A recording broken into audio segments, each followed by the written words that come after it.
Hey there, how's it going? Allie here from The Filmmaker's Wife. Today I have a special treat for you. This is something a little different from what I've been doing. An interview with a composer who is also an old friend of mine from high school. This is a two-part series because there was so much good content. I had such a great time filming it, and I hope you have a great time watching it. So, enjoy. Say hello to Brenton. How's it going? He's a composer here in LA, and he's composed for feature films and other stuff, but I'm gonna let him tell you about that. Well, I'm gonna just ask him a few questions, and then he's got some really cool stuff to show us on his computer about how he does what he does. Tell me who you are, what you do, and we'll start there. Yeah, my name is Brenton, and I do composing for film and TV or whatever else comes up. Started out by doing like little jingles and television commercials and stuff like that, which was, for me, not a lot of fun because it's a very competitive sort of industry. Was fortunate enough to get teamed up with the actor and director Corbin Burnson, and so I've started doing his films, a little bit of Law & Order, and then this last year I was fortunate enough to write some music for the Disney theme parks in Tokyo, so that's a lot of fun projects kind of coming up and stuff to work on. How cool is that? The dude from Psych, he works with him. I love that. Okay, and so what was some of your inspiration? Why did you want to become a composer? I blame my older brother, honestly.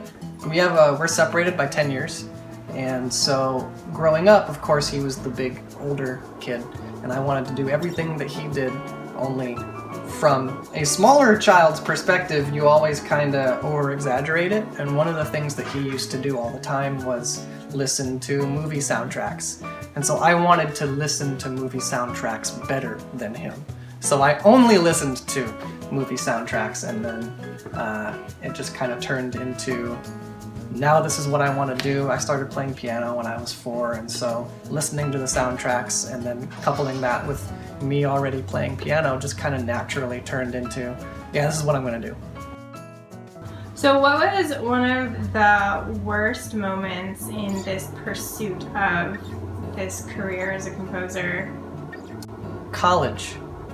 Wow. I wouldn't discount the importance of college to someone, but just in my particular journey, I was already on the fence on whether or not college was something that I wanted to do or not, because so much of music is learned by doing or by apprenticing, and a lot of it can't really, you can teach the theory, but you can't teach the practice. And so by going there, my experience in college was very much, you need to do this our way, you need to follow our rules. There is a system where I have learned since then that it's very fluid, and when you're doing this for a living, it's more about just get the work done and do it in a way that helps our project, and we don't care how you do it as long as you're easy to work with and your music is what we're looking for.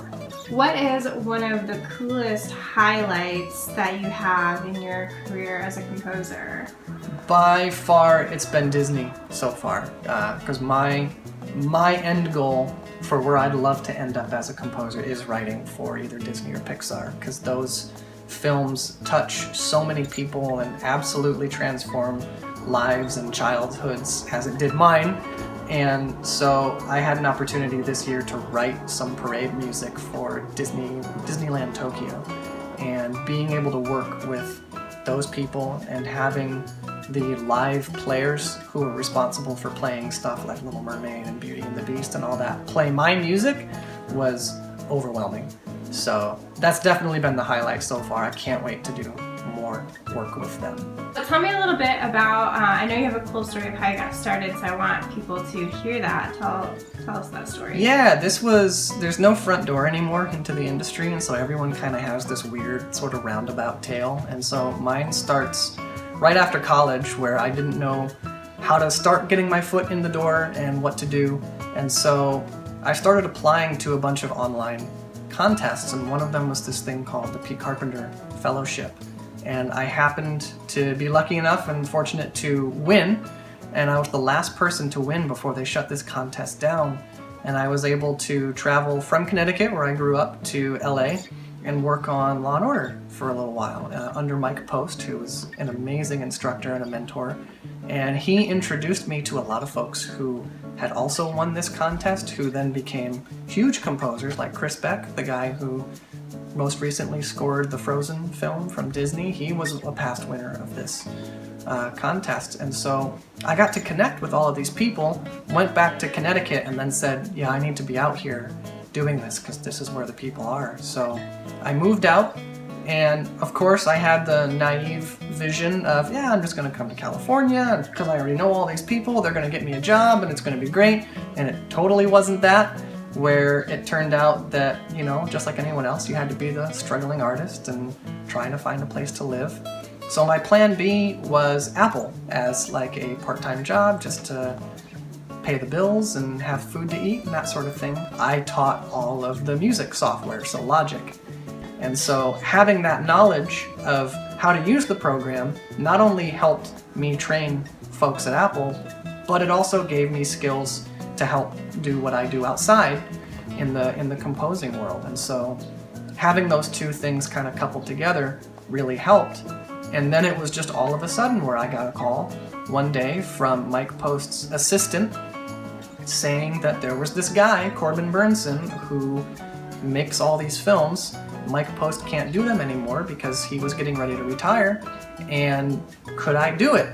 And it's one of those moment of truth sort of things where I didn't know whether or not I could do it. I had never scored a feature film before. I had never worked on a film of this level, but you just kind of lie, I guess, and say, yep, this is something I can do, and then you find out if that's true. And then from there, it just builds. You get the next film and the next project, and your circle widens until you're starting to get pretty steady work, and now I'm here. Were you terrified when you had said yes and you weren't really sure if you could do it? Or did oh, you absolutely.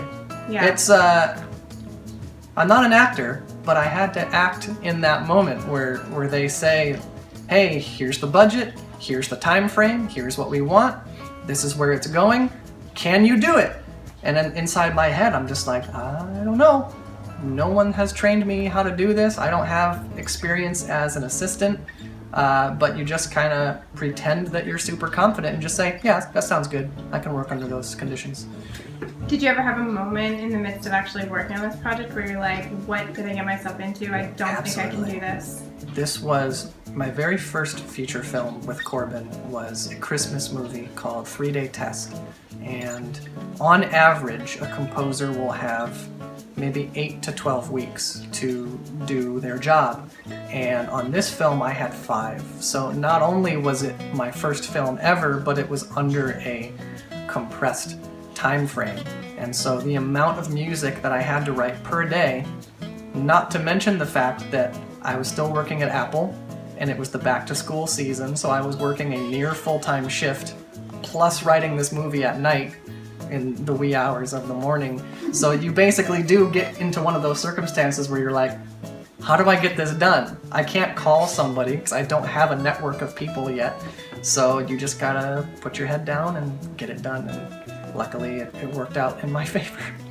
What's some advice that you would give to somebody who is wanting to pursue either specifically a career in composing or even just filmmaking in general? Yeah, a lot of the advice that I was given and stuff that I've picked up along the way is kind of universal to the film industry in general, which is when you're starting out, you want to attach yourself to people who are on the same level as you. So for me as a composer, when I started out, rather than looking for other composers, I was looking for filmmakers and producers and people like that who were also starting out so that I could score their project.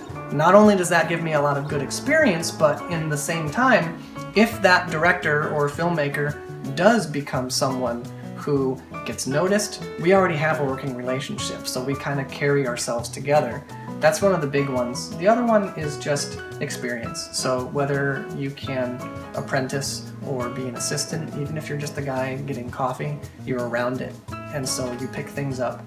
And finally, this is more specific to composers, but one group that was at least very helpful to me in the beginning was the SCL, which is the Society of Composers and Lyricists, and they are basically a collective network of folks who make films together. They're people who are in the industry, and you get to learn from the guys who are actually doing this. And they'll have guest speakers come in, like Hans Zimmer came in and would talk about his film experience and what he knows, and so it can be very invaluable. Awesome. Well, thanks so much. This is Thank Brenton. you. Met him in high school and just reconnecting here in LA for the first time in 4 or 5 years? Yeah, it's been a long time. Where can people learn more about you? You can. I do have a website, brentoncosta.com. I will link it right there. So anyway, this is all for The Filmmaker's Wife, doing some behind the scenes with some local filmmakers, and I will touch base again soon. Wasn't that interview awesome? His story is so interesting and inspiring to me. I know that I had a great time filming it, and I hope that you had a great time watching it. So this is my first time doing interviews, and I'd really love to hear your feedback in the comments below about if you like this and if you think I should continue doing more interviews in the future. Make sure you give this video a thumbs up. Make sure you comment below, that you subscribe, that you share on Facebook and Twitter and all those things. And stay tuned for part 2. Part 2 is going to be awesome, where Brenton just digs deep into his whole process as a composer. He actually is going to compose something right on the spot. It's really good. I don't want to give all the details away, but make sure you look out for that and watch that as well. I'll catch you next time on The Filmmaker's Wife.